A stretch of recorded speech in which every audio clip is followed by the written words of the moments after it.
अध्याय 4 संविधान की प्रमुख विशेषताएं। Slide features of the constitution. भारतीय संविधान तत्वों और मूल भावना की दृष्टि से अद्वितीय है। हालांकि इसके कई तत्व विश्व के विभिन्न संविधानों से उधार लिए गए हैं। भारतीय संविधान के कई ऐसे तत्व हैं जो उसे अन्य देशों के संविधानों से अलग पहचान प्रदान करते हैं। यह बात ध्यान देने योग्य है कि सन 1949 में अपनाए गए संविधान के अनेक वास्तविक लक्षणों में महत्वपूर्ण परिवर्तन हुए हैं, विशेष रूप से 7वें, 42वें, 44वें, 73वें, 74वें, 97वें और 101वें संशोधन में। संविधान में कई बड़े परिवर्तन करने वाले 42वें संविधान संशोधन अधिनियम 1976 को मिनी कॉन्स्टिट्यूशन कहा जाता है।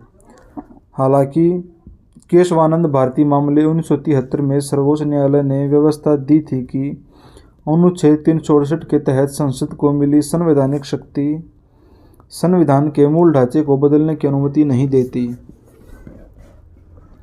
संविधान की विशेषताएं। संविधान के वर्तमान रूप में इसकी विशेषताएं निम्नलिखित हैं। नंबर 1, सबसे लंबा लिखित संविधान। संविधान को दो वर्गों में विभाजित किया गया है, लिखित जैसे अमेरिकी संविधान और अलिखित जैसे ब्रिटेन का संविधान। भारत का संविधान विश्व का सबसे लंबा लिखित संविधान है। यह बहुत बृहद, समग्र और विस्तृत दस्तावेज है। मूल रूप से 1949 संविधान में एक प्रस्तावना, 395 अनुच्छेद और 8 अनुसूचियां थी। वर्तमान में इसमें एक प्रस्तावना, 470 अनुच्छेद और 12 अनुसूचियां हैं। सन 1951 से हुए विभिन्न संशोधनों ने करीब 20 अनुच्छेद व एक भाग को हटा दिया और इसमें करीब 95 अनुच्छेद 4 भागों 4 क, 9 क, 9 ख और 14 क और 4 अनुसूचियों 9, 10, 11, 12 को जोड़ा गया। विश्व के किसी अन्य संविधान में इतने अनुच्छेद और अनुसूचियां नहीं हैं। भारत के संविधान के भाग, महत्वपूर्ण अनुच्छेद और अनुसूचियां तालिका में उल्लिखित हैं। भारत के संविधान को विस्तृत बनाने के पीछे निम्न 4 कारण हैं। भौगोलिक कारण, भारत का विस्तार और विविधता।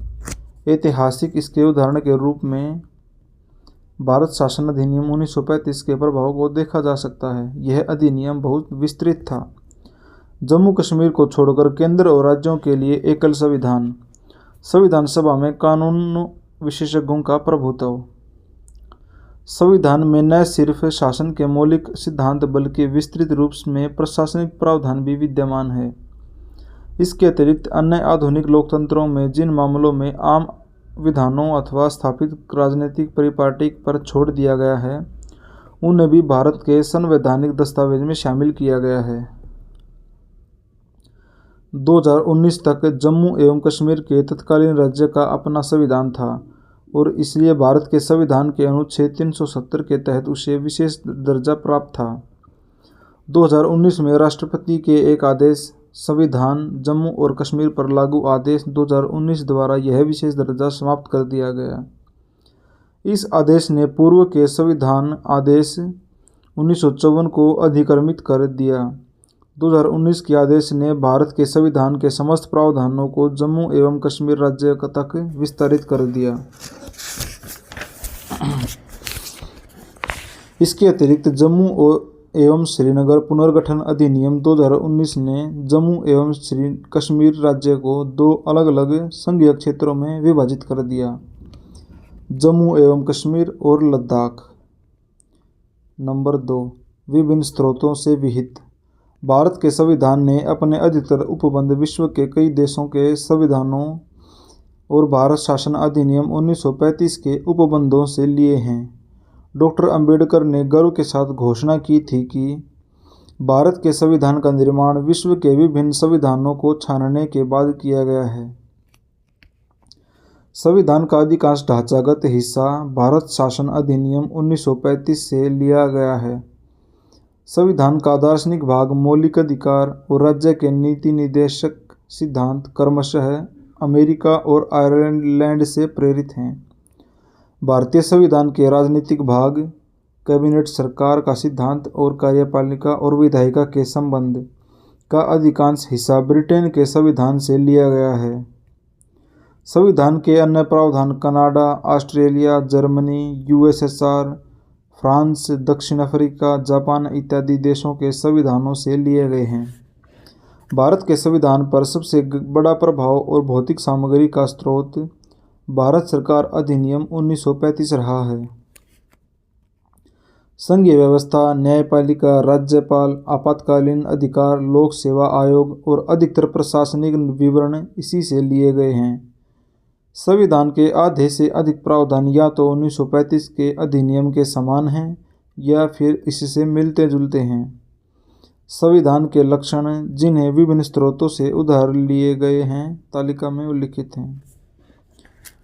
नंबर 3, नम्यता एवं अनम्यता का समन्वय।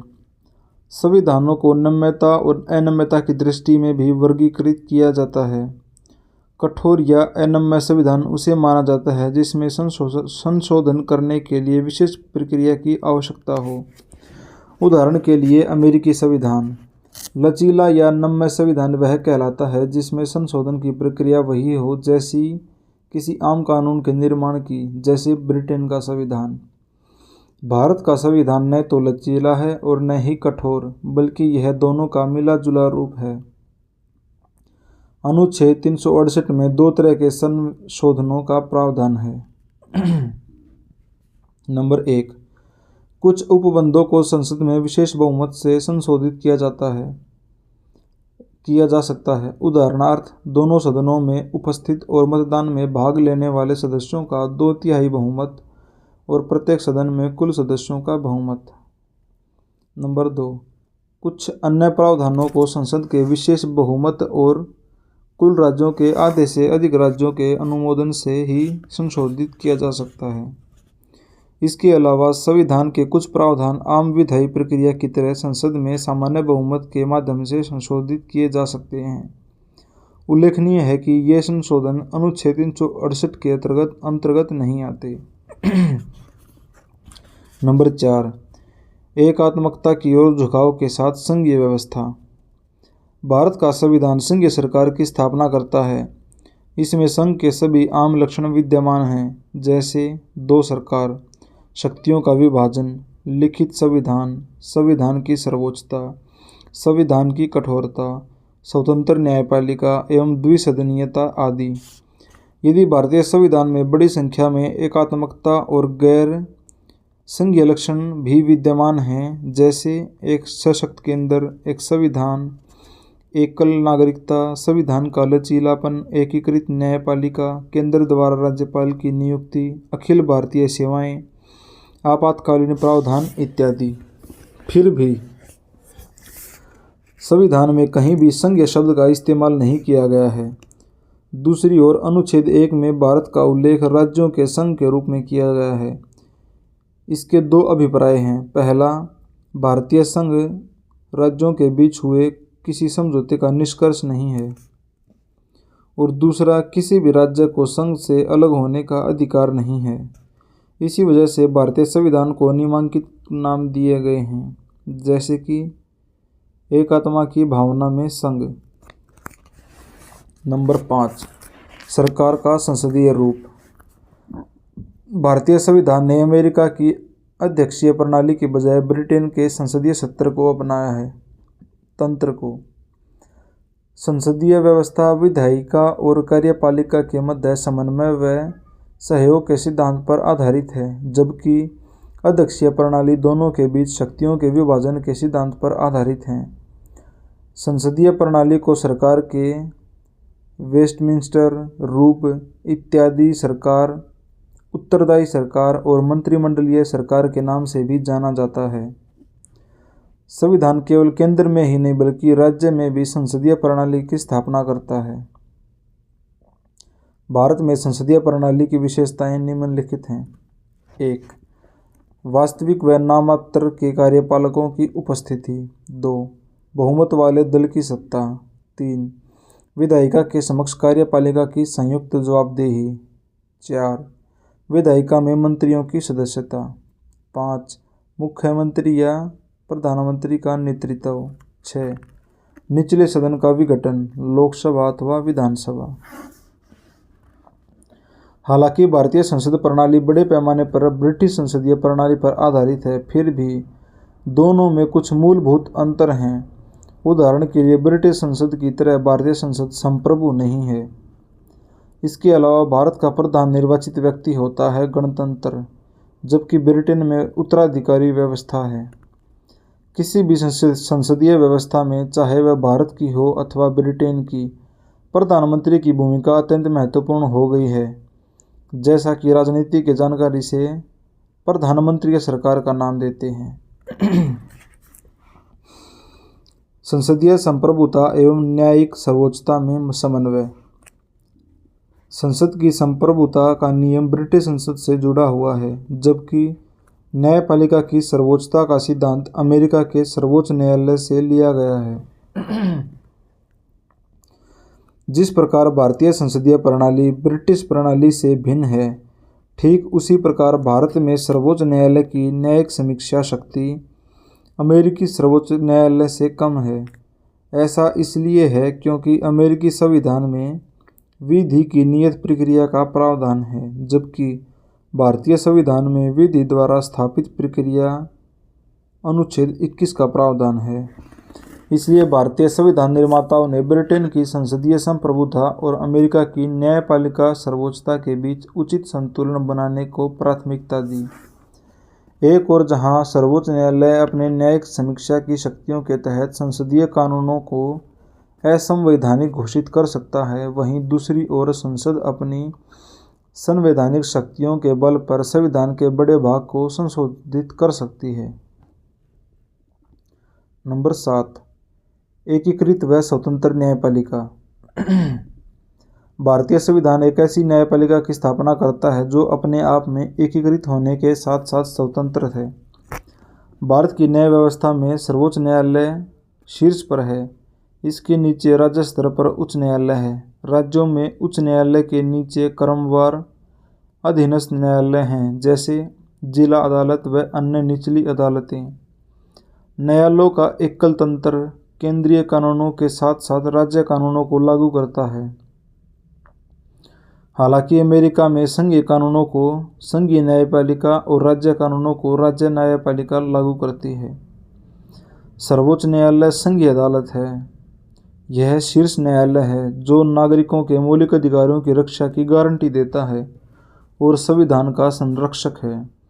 इसलिए संविधान में इसकी स्वतंत्रता के लिए कई प्रावधान किए गए हैं, जैसे न्यायाधीशों के कार्यकाल की सुरक्षा, न्यायाधीशों के लिए निर्धारित सेवा शर्तें, भारत की संचित निधि से सर्वोच्च न्यायालय के सभी खर्चों का वहन, विधायिका में न्यायाधीशों के कामकाज पर चर्चा पर रोक, सेवानिवृत्ति के बाद अदालत में कामकाज पर रोक, अवमानना के लिए दंड देने की शक्ति, कार्यपालिका से न्यायपालिका को अलग रखना इत्यादि।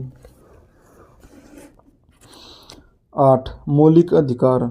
संविधान के तीसरे भाग में 6 मौलिक अधिकारों का वर्णन किया गया है। ये अधिकार हैं: समानता का अधिकार, अनुच्छेद 14 से 18, स्वतंत्रता का अधिकार, अनुच्छेद 19 से 22, शोषण के विरुद्ध अधिकार, 23 से 24, धार्मिक स्वतंत्रता का अधिकार, अनुच्छेद 25 से 28, सांस्कृतिक व शिक्षा का अधिकार, अनुच्छेद 29 से 30, संवैधानिक उपचारों का अधिकार, अनुच्छेद 32। मूलतः संविधान में 7 मौलिक अधिकारों की व्यवस्था की गई थी, तथापि संपत्ति के अधिकार अनुच्छेद 31 को 44वें संविधान संशोधन अधिनियम 1978 के जरिए मौलिक अधिकारों से हटा दिया गया। इसको संविधान के भाग 12 में अनुच्छेद 300 के तहत कानूनी अधिकार बना दिया गया। मौलिक अधिकार का उद्देश्य वस्तुतः राजनीतिक लोकतंत्र की भावना को प्रोत्साहन देना है। यह कार्यपालिका और विधायिका के मनमाने कानूनों पर निरोधक की तरह काम करते हैं। उल्लंघन की स्थिति में इन्हें न्यायालय के माध्यम से लागू किया जा सकता है। जिस व्यक्ति के मौलिक अधिकार का हनन हुआ है वह सीधे सर्वोच्च न्यायालय की शरण में जा सकता है, जो अधिकारों की रक्षा के लिए बंदी, प्रत्यक्षीकरण, परमादेश, प्रतिषेध, अधिकार परीक्षा व उत्तर प्रेषणा जैसे अभिलेख या रिट जारी कर सकता है। हालांकि मौलिक अधिकार कुछ सीमाओं के दायरे में आते हैं, लेकिन ये अपरिवर्तनीय भी नहीं हैं। संसद इन्हें संविधान संशोधन अधिनियम के माध्यम से समाप्त कर सकती है तथा इनमें कटौती भी कर सकती है। अनुच्छेद 20-21 द्वारा प्रदत्त अधिकारों को छोड़कर राष्ट्रीय आपातकाल के दौरान इन्हें स्थगित किया जा सकता है। नंबर 9, राज्य के नीति निदेशक सिद्धांत। Doctor B R. अम्बेडकर के अनुसार राज्य के नीति निदेशक सिद्धांत भारतीय संविधान की अनूठी विशेषता है। इनका उल्लेख संविधान के चौथे भाग में किया गया है। इनमें मोटे तौर पर 3 भागों में विभाजित किया जा सकता है: सामाजिक, गांधीवादी तथा उदारबौद्धिक। नीति निर्देशक तत्वों का कार्य सामाजिक व आर्थिक लोकतंत्र को बढ़ावा देना है। इनका उद्देश्य भारत में एक कल्याणकारी राज्य की स्थापना करना है। हालांकि मौलिक अधिकारों की तरह इन्हें कानून रूप में लागू नहीं किया जा सकता। संविधान में कहा गया है कि देश की शासन व्यवस्था में ये सिद्धांत मौलिक हैं और यह देश की जिम्मेदारी है कि वह कानून बनाते समय इन सिद्धांतों को अपनाए। इसलिए इन्हें लागू करना राज्यों का नैतिक कर्तव्य है, किंतु इनकी पृष्ठभूमि में वास्तविक शक्ति राजनीतिक है, अर्थात जनमत। मिनर्वा मिल्स मामले 1980 में सर्वोच्च न्यायालय ने कहा था कि भारतीय संविधान की नींव मौलिक अधिकारों और नीति निर्देशक सिद्धांतों के संतुलन पर रखी गई है। नंबर 10, मौलिक कर्तव्य। मूल संविधान में मौलिक कर्तव्यों का उल्लेख नहीं किया गया है। इन्हें स्वर्ण सिंह समिति की सिफारिश के आधार पर 1976 के 42वें संविधान संशोधन के माध्यम से आंतरिक आपातकाल 1975 से 77 के दौरान शामिल किया गया था। 2002 के 86वें संविधान संशोधन ने एक और मौलिक कर्तव्य को जोड़ा। संविधान के 4A भाग में मौलिक कर्तव्यों का जिक्र किया गया है, जिसमें केवल एक अनुच्छेद 51 का है। इसके तहत प्रत्येक भारतीय का यह कर्तव्य होगा कि वह संविधान, राष्ट्रध्वज और राष्ट्रगान का आदर करे, राष्ट्र की संप्रभुता, एकता और अखंडता की रक्षा करे, हमारी मिश्रित संस्कृति की समृद्धि धरोहर का अनुरक्षण करे, सभी लोगों में आपसी भाईचारे की भावना का विकास करे इत्यादि। मौलिक कर्तव्य नागरिकों को यह याद दिलाते हैं कि उन्हें अधिकारों का इस्तेमाल करते समय उन्हें याद रखना चाहिए कि उन्हें अपने समाज, देश व अन्य नागरिकों के प्रति कुछ जिम्मेदारियों का निर्वहन भी करना है। नीति निर्देशक तत्वों की तरह कर्तव्यों को भी कानून रूप में लागू नहीं किया जा सकता। नंबर 11, एक धर्मनिरपेक्ष राज्य। भारत का संविधान धर्मनिरपेक्ष है, इसलिए यह किसी धर्म विशेष को भारत के धर्म के तौर पर मान्यता नहीं देता।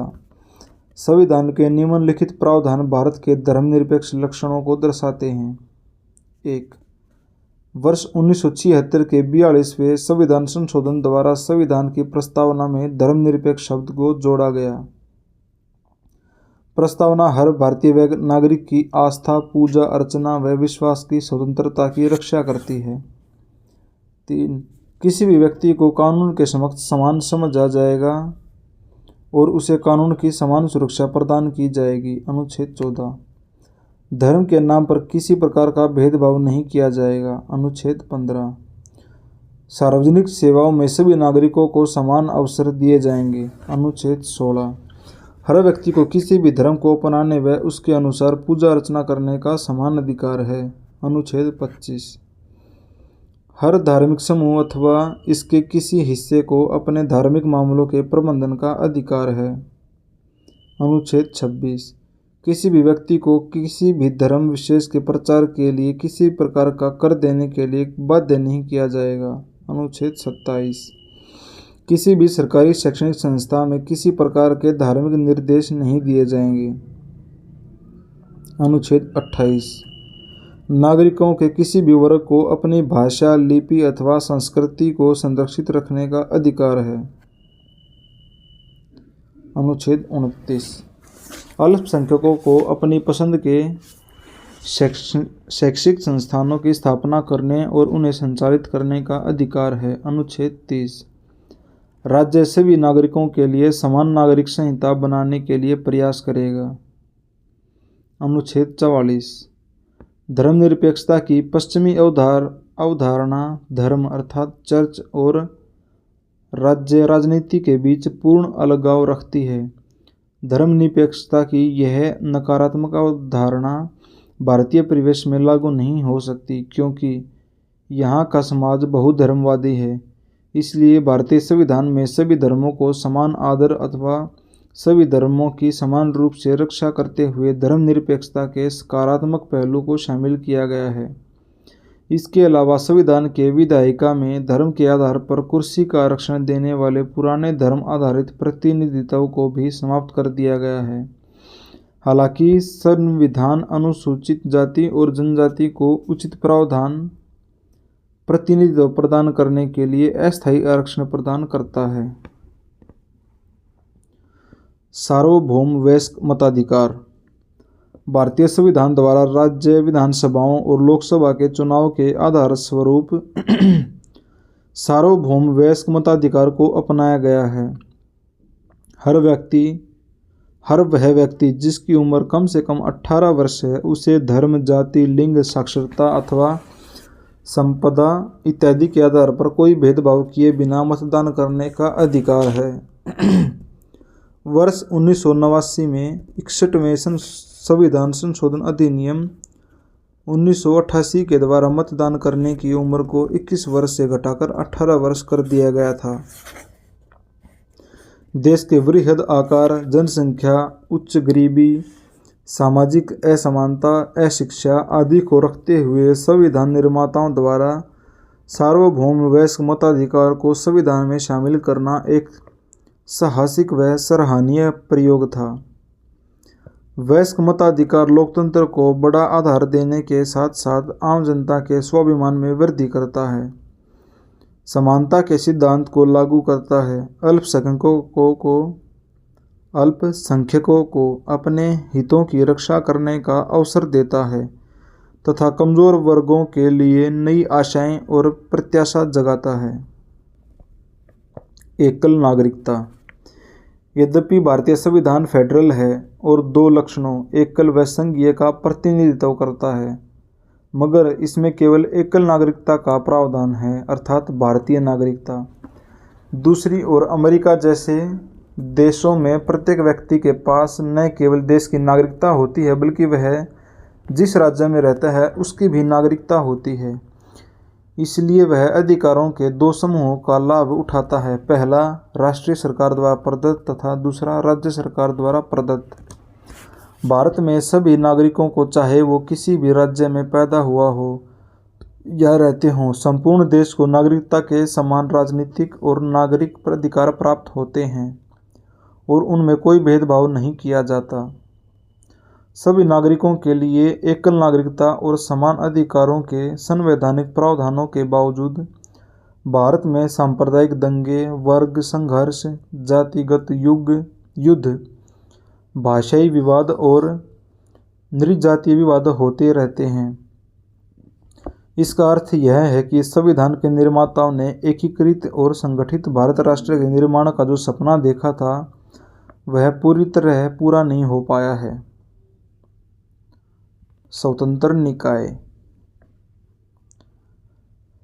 भारतीय संविधान न केवल विधायिका, कार्यपालिका व सरकार तथा न्यायिक अंग ही उपलब्ध कराता है, बल्कि यह कुछ स्वतंत्र निकायों की स्थापना भी करता है। इन्हें संविधान ने भारत सरकार के लोकतांत्रिक तंत्र के महत्वपूर्ण स्तंभों के रूप में परिकल्पित किया है। ऐसे कुछ स्वतंत्र निकाय निम्नलिखित हैं। संसद तथा राज्य विधानसभाओं भारत के राष्ट्रपति और भारत के उपराष्ट्रपति के लिए स्वतंत्र और निष्पक्ष चुनाव सुनिश्चित करने हेतु निर्वाचन आयोग। राज्य और केंद्र सरकार के खातों के अंकेक्षण के लिए भारत का नियंत्रक एवं महालेखाकार। ये जनता के पैसे के संरक्षक होते हैं और सरकार द्वारा किए गए खर्चों की वैधानिकता और उनके उचित होने पर टिप्पणी करते हैं। संघ लोक सेवा आयोग अखिल भारतीय सेवाओं व उच्च स्तरीय केंद्रीय सेवाओं के लिए भर्ती हेतु परीक्षाओं का आयोजन करता है तथा अनुशासनात्मक मामलों पर राष्ट्रपति को सलाह देता है। राज्य लोक सेवा आयोग, जिसका काम हर राज्य में राज्य सेवाओं के लिए भर्ती हेतु परीक्षाओं का आयोजन करना व अनुशासनात्मक मामलों पर राज्यपाल को सलाह देना है। विभिन्न प्रावधानों यथा कार्यकाल की सुरक्षा, निर्धारित सेवा शर्तें, भारत की संचित निधि पर भारित विभिन्न व्यय आदि के माध्यम से संविधान इन निकायों की स्वतंत्रता सुनिश्चित करता है। आपातकालीन प्रावधान आपातकाल की स्थिति से प्रभावशाली ढंग से निपटने के लिए भारतीय संविधान में राष्ट्रपति के लिए बृहद आपातकालीन प्रावधानों की व्यवस्था है। इन प्रावधानों को संविधान में शामिल करने का उद्देश्य है देश की संप्रभुता, एकता, अखंडता और सुरक्षा, संविधान एवं देश के लोकतांत्रिक ढांचे को सुरक्षा प्रदान करना। संविधान में 3 प्रकार के आपातकाल की विवेचना की गई है। राष्ट्रीय आपातकाल, युद्ध, आक्रमण अथवा सशस्त्र विद्रोह से पैदा हुई राष्ट्रीय अशांति की अवस्था। राज्य में आपातकाल, राष्ट्रपति शासन, राज्यों में संवैधानिक तंत्र की असफलता, अनुच्छेद 356, या केंद्र के निर्देशों का अनुपालन करने में असफलता, अनुच्छेद 365। वित्तीय आपातकाल, भारत की वित्तीय स्थिरता या प्रत्यय संकट में हो, अनुच्छेद 360। आपातकाल के दौरान देश की पूरी सत्ता केंद्र सरकार के हाथों में आ जाती है और राज्य केंद्र के नियंत्रण में चले जाते हैं। इससे संविधान में संशोधन किए बगैर देश का ढांचा संघीय से एकात्मक हो जाता है। राजनीतिक तंत्र का संघीय से एकात्मक में परिवर्तन होना भारतीय संविधान की एक अद्वितीय विशेषता है। त्रिस्तरीय सरकार, मूल रूप से अन्य संघीय संविधानों की तरह भारतीय संविधान में 2 स्तरीय सरकार, केंद्र व राज्य और संगठन के संबंध में प्रावधान तथा केंद्र एवं राज्यों की शक्तियां अंतर्विष्ट हैं। बाद में वर्ष 1992 में 73वें एवं 74वें संविधान संशोधन ने 3 स्तरीय स्थानीय सरकार का प्रावधान किया गया, जो विश्व के किसी और संविधान में नहीं है। संविधान में एक नए भाग 9वें एवं नई अनुसूची 11वीं जोड़कर वर्ष 1992 के 73वें संविधान संशोधन के माध्यम से पंचायतों को संवैधानिक मान्यता प्रदान की गई। इसमें एक नया भाग 9 जोड़ा गया। यह भाग प्रत्येक राज्य में पंचायती राज की त्रिस्तरीय प्रणाली प्रदान करता है, अर्थात ग्राम, मध्यवर्ती और जिला स्तरों पर पंचायतें। इसी प्रकार से 74वें संविधान संशोधन विधेयक 1992 ने एक नए भाग 9A तथा नई अनुसूची 12वीं को जोड़कर नगर पालिकाओं, शहरी स्थानीय सरकारों को संवैधानिक मान्यता प्रदान की। यह भाग प्रत्येक राज्य में 3 प्रकार की नगर पालिकाओं का प्रावधान करता है, अर्थात एक संक्रमणकालीन क्षेत्र के लिए नगर पंचायत, एक छोटे शहरी क्षेत्र के लिए नगर पालिका परिषद और एक बड़े शहरी क्षेत्र के लिए नगर निगम। सहकारी समितियां। 97वां संविधान संशोधन अधिनियम 2011 ने सहकारी समितियों को संवैधानिक दर्जा और संरक्षण प्रदान किया। इस संदर्भ में इसे निम्न 3 परिवर्तन इसने संविधान में किए। इसमें सहकारी समिति संगठित करने के अधिकार को मौलिक अधिकार बना दिया, अनुच्छेद 19। इसने एक नया राज्य का नीति निदेशक तत्व जोड़ा सहकारी समितियों के प्रोत्साहन देने के लिए, अनुच्छेद 43 इसने संविधान में एक नया भाग IXB जोड़ा, सहकारी समितियां दी कोऑपरेटिव सोसाइटीज शीर्षक से अनुच्छेद 243 ZH से लेकर 243 ZT तक। नया भाग IXB के अंतर्गत अनेक ऐसे प्रावधानों के द्वारा सुनिश्चित किया गया कि देश भर में सहकारी समितियां लोकतांत्रिक, व्यावसायिक, स्वायत्त ढंग से तथा आर्थिक मजबूती के साथ कार्य करें। यह संसद को अंतर्राज्य सहकारी समितियों तथा राज्य विधायिकाओं को अन्य सहकारी समितियों के लिए उपयुक्त कानून बनाने की शक्ति प्रदान करता है। संविधान की आलोचना। भारत का संविधान जैसा है कि संविधान सभा द्वारा बनाया और अंगीकार किया गया की आलोचना निम्नलिखित आधार पर की जाती है। आलोचक कहते हैं कि भारतीय संविधान में नया और मौलिक कुछ भी नहीं है। वे इसे उधार का संविधान या उधारी की एक बोरी अथवा एक होच-पोच कॉन्स्टिट्यूशन दुनिया के संविधानों के लिए विभिन्न दस्तावेजों की पैबंदगिरी आदि कहकर संबोधित करते हैं। लेकिन ऐसी आलोचना पक्षपातपूर्ण एवं अतार्किक है। ऐसा इसलिए कि संविधान बनाने वालों ने अन्य संविधान के आवश्यक संशोधन करके ही भारतीय परिस्थितियों में उनकी उपयुक्तता के आधार पर उनकी कमियों को दरकिनार करके ही स्वीकार किया। उपरोक्त आलोचना का उत्तर देते हुए डॉक्टर BR अम्बेडकर ने संविधान सभा में कहा, कोई पूछ सकता है कि इस घड़ी दुनिया के इतिहास में बनाए गए संविधान में नया कुछ हो सकता है। 100 साल से अधिक हो गए जब दुनिया का पहला लिखित संविधान बना। इसका अनुसरण अनेक देशों ने किया और अपने देश के संविधान को लिखित बनाकर उसे छोटा बना दिया। किसी संविधान का विषय अक्षेत्र क्या होना चाहिए यह पहले ही तय हो चुका है। उसी प्रकार किसी संविधान को मूलभूत तत्वों की जानकारी और मान्यता आज पूरी दुनिया में है। इन तथ्यों को ध्यान में रखते हुए सभी संविधानों में मुख्य प्रावधानों में समानता दिख सकती है। केवल एक नई चीज़ यह हो सकती है कि किसी संविधान में जिसका निर्माण इतने विलंब से हुआ है कि उसमें गलतियों को दूर करने और देश की ज़रूरतों के अनुरूप उसको ढालने की विविधता उसमें मौजूद रहे। यह दोषारोपण कि यह संविधान अन्य देशों के संविधानों की हूबहू नकल है, मैं समझता हूँ संविधान के यथेष्ट अध्ययन पर आधारित नहीं है। 1935 के अधिनियम की कार्बन कॉपी। आलोचकों ने कहा कि संविधान निर्माताओं ने बड़ी संख्या में भारत सरकार अधिनियम 1935 के प्रावधान भारत के संविधान में डाल दिए। इसे संविधान 1935 के अधिनियम की कार्बन कॉपी बनकर रह गया है या फिर उसका ही संशोधित रूप। उदाहरण के लिए N. श्रीनिवासन का कहना है कि भारतीय संविधान भाषा और वस्तु दोनों ही तरह से 1935 के अधिनियम की नकल है। उसी प्रकार सर आइवन जेनिंग्स ब्रिटिश संविधानवेत्ता ने कहा कि संविधान भारत सरकार अधिनियम 1935 से सीधे निकलता है, जहां से वास्तव में अधिकांश प्रावधानों के पाठ बिल्कुल उतार लिए गए हैं। पुनः PR देशमुख संविधान सभा सदस्य ने टिप्पणी की कि संविधान अनिवार्यतः भारत सरकार अधिनियम 1935 ही है, बस वयस्क मताधिकार उसमें जुड़ गया है। उपरोक्त आलोचनाओं का उत्तर संविधान सभा में BR अम्बेडकर ने इस प्रकार दिया।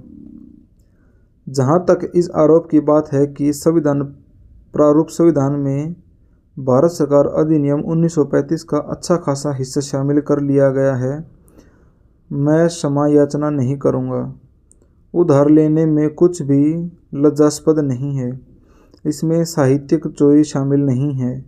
संविधान के मूल विचारों पर किसी का अधिकार नहीं है। Patent right. मुझे खेद इस बात के लिए है कि भारत सरकार अधिनियम 1935 के लिए किए गए प्रावधान अधिकतर प्रशासनिक विवरणों से संबंधित हैं। गैर भारतीय अथवा भारतीय विरोधी। आलोचकों के अनुसार भारत का संविधान गैर भारतीय या भारतीयता विरोधी है, क्योंकि यह भारत की राजनीतिक परंपराओं अथवा भावनाओं का प्रतिनिधित्व नहीं करता। उनका कहना है कि संविधान की प्रवृत्ति विदेशी है, जिससे यह भारतीय परिस्थितियों के लिए अनुपयुक्त एवं अकारण है। इस संदर्भ में के हनुमथैया संविधान सभा सदस्य ने टिप्पणी की, हम वीणा या सितार का संगीत चाहते थे, लेकिन यहाँ हम एक इंग्लिश बैंड का संगीत सुन रहे हैं। ऐसा इसलिए कि हमारे संविधान निर्माता उसी प्रकार से शिक्षित हुए। उसी प्रकार लोकनाथ मिश्रा, एक अन्य संविधान सभा सदस्य, ने संविधान की आलोचना करते हुए इसे पश्चिम का दासवत अनुकरण बल्कि पश्चिम के दासत्ववत आत्मसमर्पण कहा। लक्ष्मी नारायण साहू, एक अन्य संविधान सभा सदस्य, का कहना था, जिन आदर्शों पर यह प्रारूप संविधान गढ़ा गया है, भारत की मूलभूत आत्मा उनमें प्रकट नहीं होती। यह संविधान उपयुक्त सिद्ध नहीं होगा और लागू होने के फौरन बाद ही टूट जाएगा। गांधीवाद से दूर संविधान। आलोचकों के अनुसार भारत का संविधान गांधीवादी दर्शन और मूल्यों को प्रतिबिंबित नहीं करता, जबकि गांधी जी हमारे राष्ट्रपिता हैं। उनका कहना था कि संविधान ग्राम पंचायत तथा जिला पंचायतों के आधार पर निर्मित होना चाहिए था। इस संदर्भ में वही सदस्य के हनुमथैया ने कहा, यह वही संविधान है जिसे महात्मा गांधी कभी नहीं चाहते, न ही संविधान पर उन्हें विचार किया होगा। टी प्रकाशम संविधान सभा के एक और सदस्य, इस कमी का कारण गांधी जी के आंदोलन में अंबेडकर की सहभागिता नहीं होना तथा साथ ही गांधीवादी विचारों के प्रति उनका तीव्र विरोध को बताते हैं। महाकाय आकार। आलोचक कहते हैं कि भारत का संविधान बहुत भीमकाय और बहुत विस्तृत है, जिसमें अनेक अनावश्यक तत्व भी सम्मिलित हैं। सर आइवर जेनिंग्स, एक ब्रिटिश संविधानवेत्ता, के विचार में जो प्रावधान बाहर के लिए किए गए हैं उनका चयन बेहतर नहीं है और संविधान सामान्य रूप से कहें तो बहुत लंबा और जटिल है। इस संदर्भ में एच.वी. कामत संविधान सभा के सदस्य ने टिप्पणी की, प्रस्तावना जिस किरीट का हमने अपनी सभा के लिए चयन किया था वह एक हाथी है। यह शायद इस तथ्य के अनुरूप ही है कि हमारा संविधान भी दुनिया में बने तमाम संविधानों में सबसे भीमकाय है। उन्होंने यह भी कहा, मुझे विश्वास है सदन इस पर सहमत नहीं होगा कि हमने एक हाथीनुमा संविधान बनाया है। वकीलों का स्वर्ग। आलोचकों के अनुसार भारत का संविधान अत्यंत विधिवादितापूर्ण तथा बहुत जटिल है। उनके विचार में जिस कानूनी भाषा और मुहावरों को शामिल किया है उनके चलते संविधान एक जटिल दस्तावेज बन गया है। वहीं सर आइवर जेनिंग्स इसे वकीलों का स्वर्ग कहते हैं। इस संदर्भ में एच.के. माहेश्वरी संविधान सभा के सदस्य का कहना था, प्रारूप लोगों को अधिक मुकदमेबाजी बनाता है। वे अदालतों की ओर अधिक उन्मुख होंगे। वे कम सत्यनिष्ठ होंगे और सत्य और अहिंसा के तरीकों का पालन वे नहीं करेंगे। यदि मैं ऐसा कह सकूं तो यह प्रारूप वास्तव में वकीलों का स्वर्ग है। यह वाद या मुकदमों की व्यापक संभावना खोलता है और हमारे योग्य और बुद्धिमान वकीलों के हाथ में बहुत सारा काम देने वाला है। उसी प्रकार संविधान सभा के एक अन्य सदस्य पी.आर. देशमुख ने कहा, मैं यह कहना चाहूँगा कि सदन के समक्ष डॉक्टर अंबेडकर ने जो अनुच्छेदों का प्रारूप प्रस्तुत किया है मेरी समझ से अत्यंत भारी भरकम है, जैसा कि एक भारी भरकम जिल्द वाला विधि ग्रंथ हो। संविधान से संबंधित कोई दस्तावेज इतना अधिक अनावश्यक विस्तार तथा शब्दाडंबर का इस्तेमाल नहीं करता। शायद उनके लिए ऐसे दस्तावेज को तैयार करना कठिन था जिसे मेरी समझ से एक विधि ग्रंथ नहीं बल्कि एक सामाजिक राजनीतिक दस्तावेज होना था, एक जीवंत स्पंदन युक्त जीवनदायी दस्तावेज।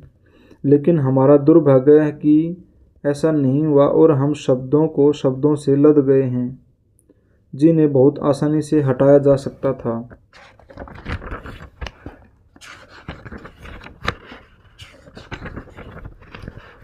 यहाँ चौथा अध्याय समाप्त होता है।